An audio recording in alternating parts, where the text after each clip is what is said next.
Урматтуу министрдин орун басары, убакыт аз. Аскердик доктринаны ишке ашырууну министр менен биргеликте көзөмөлүңүзгө алыңыздар.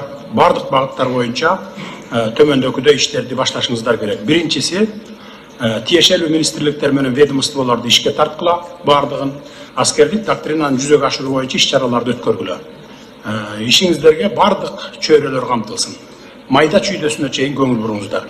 Иш-чаралар планын түзүүдө милдеттүү түрдө Кыргыз Республикасынын каржы министрлиги менен макулдашкыла. Анткени доктринаны ишке ашырууда каржылай турган толук кандуу ишке ашырышына каржылай турган министрликтин милдети бар. Экинчиси, аскердик кызматтык жана аткаруу тартибин жогорулатуу боюнча ишти жандандыргыла, күчөткүлө. Куралдуу күчтөрдүн өздүк курамы кандай учур, кандай кырдаал болбосун, тышкы, ички субъективдүү жана объективдүү факторлордон көз карандысыз түрдө мамлекетибизге карата кандай аскердик же башка агрессия болбосун, алардын мизин кайтарууга дайым даяр болушуңар керек. Мамлекет тарабынан биз аскер кызматкерлерибиз үчүн бардыгын жасоого аракет кылабыз, колдон келишинче жасап дагы жатабыз.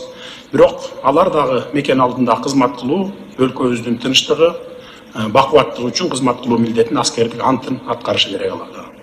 Сиз министрге айта барыңыз, коргоо министрлигинин башчысы катары мамлекетибиздин коргонуу жөндөмдүүлүгү жана куралдуу күчтөрдүн күжүрмөн даярдыгы үчүн керт баш менен жооп берет. Түшүнүктүүбү? Түшүндүм, жарайт. Отуруңуз. Рахмат сизге.